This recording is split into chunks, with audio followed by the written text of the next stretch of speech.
Greetings, everyone. Hello, Sanbona. Good morning. Depending on what time you are listening to this, good afternoon to you too. This is another day that the Lord has made for us to be glad and rejoice in it. And indeed, we are glad and we are rejoicing because we understand that there is nothing that we did to deserve seeing yet another day.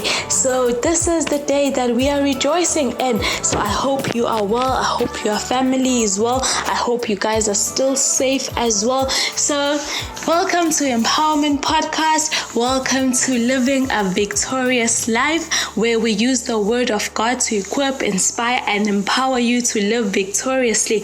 Just a reminder that Empowerment Podcast is now available on social networks. We are available on Facebook. You can like our page, follow us, leave your comments, share, whatever you want to do. You are just more than welcome. We are also on Instagram. Follow us. We'll try our level best to follow you back. Now we are also available on TikTok, Empowerment Podcast. We also have a YouTube channel, Empowerment Podcast. Please subscribe to it. We will really appreciate your feedback. We will really appreciate your comments. Whatever you want to share with us, we will really appreciate it.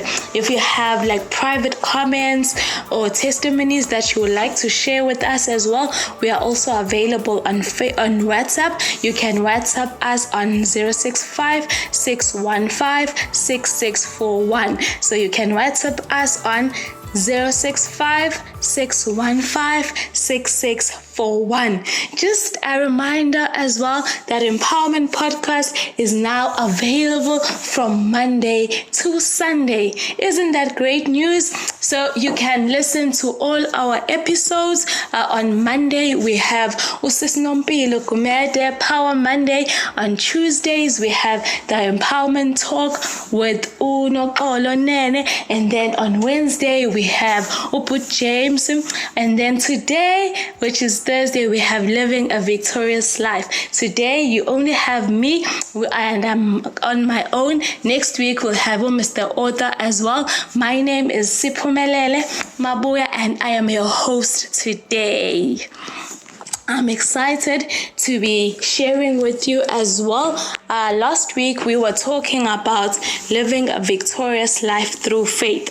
We talked about how faith is a currency, how we can use our faith to access things that are unseen. We talked about how faith enables us to please God, because the Word of God tells us that without faith it is impossible to please God. We also talked about how faith is an active word, how we don't just sit and expect things to come to us and say because of our faith we are not doing anything. We talked at how Cain gave a better sacrifice than Abel because of faith. We talked about how Peter walked on the water. We talked about how we can do so many things that seem impossible until doubts come in. We talked about how knowing God makes us not doubt Him, and the more we don't doubt, the more we have faith in Him, and the more we please Him, and the more we have access to things that are unseen. So we talked about faith last week.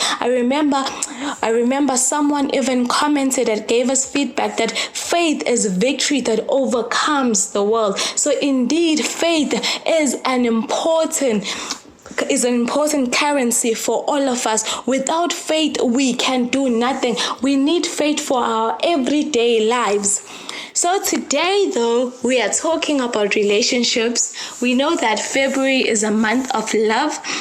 We know that everyone has been receiving flowers. They've been receiving sweet messages. All these things have been going on. So today, I just want us to look at relationships briefly. I'll be introducing this topic, and then next week we will delve into it more deeply.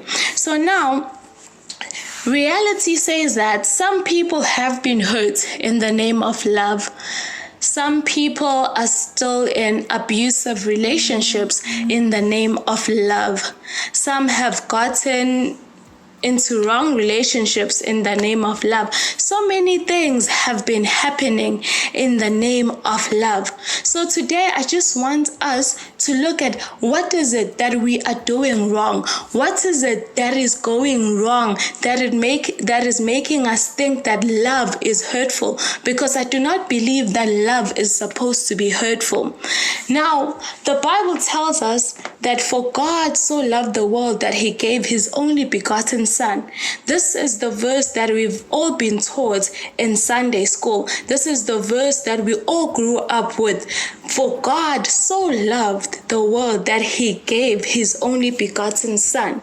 Now God showed us his love for us by giving his only begotten Son. From this verse, the first thing we learn is that love gives. Love does not necessarily receive, but if you love someone, you show them by giving something. So now I want us to notice that it is not God receiving, but it is God giving. So the first point, I think the first mistake that I think we often make when it comes to love is that we think we are supposed to be the ones receiving more than we are supposed to be the ones giving.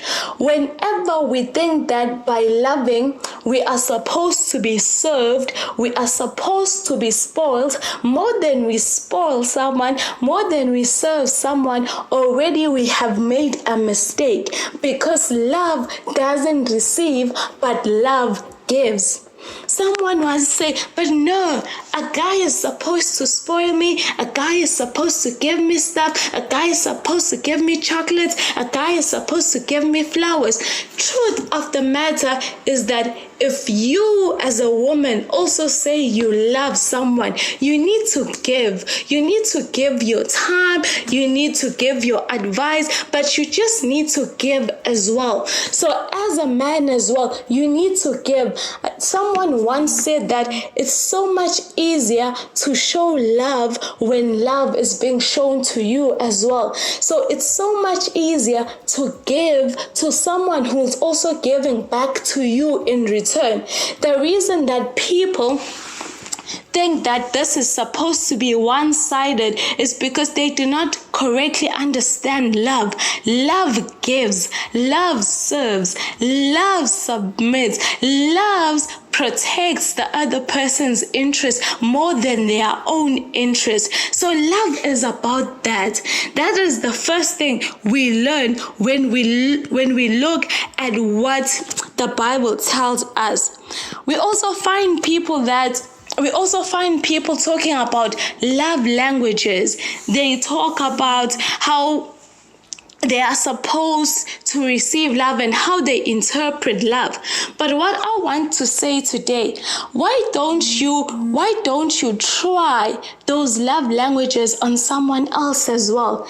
If you say you like being served, you like words of affirmation, why don't you give that as well? The world becomes a better place when we also give and not just expect to receive things without giving. It's like expecting to reap something that you haven't planted. The more we give out acts of service, the more we give out words of affirmation, the more we do the things that we interpret as love, the more those things will come back to us.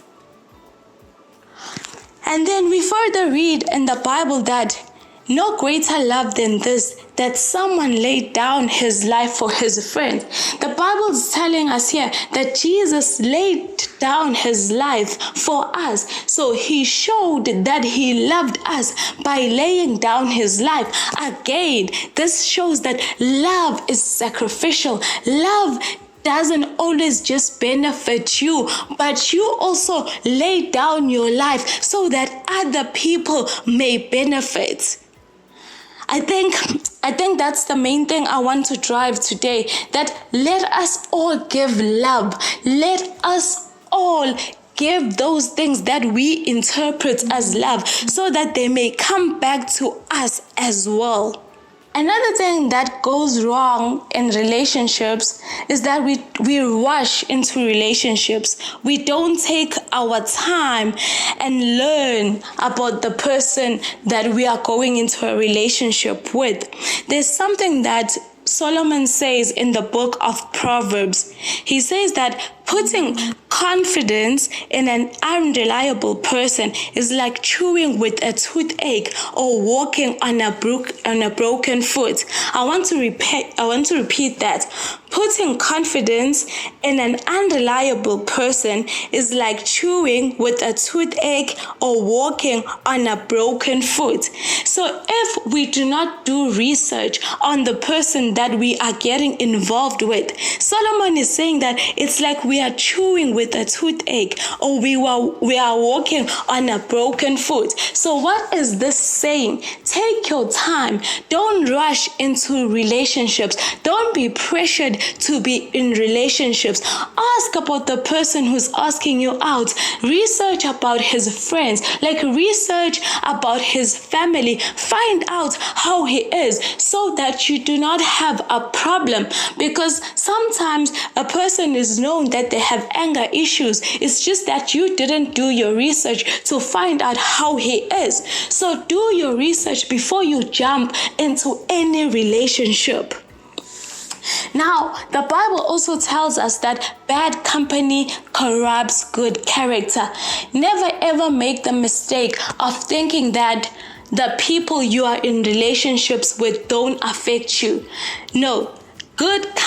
Bad company corrupts good character. So you may be a good person, but by you getting involved with a wrong person, this could ruin your whole reputation. So make sure that you have good company. Make sure that all your relationships are healthy so that you don't have to compromise your own character.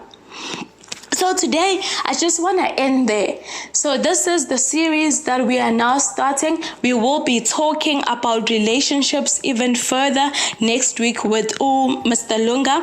So I hope you enjoyed today's episode. Tomorrow we have Pioneers of Greatness with Nompilo Zoe. We have Youthful and Impactful with Uyanga the MC on Saturday. And we end the week with Soulful Talks with Unokbongwa and Tandazani Zulu. I wish you guys a great day ahead of you. May you experience God's best in your life. And don't forget to follow us. Don't forget to send us comments, give us feedback on everything that you want us to include in our show. With that said, have a lovely day. I love you so much. Bye.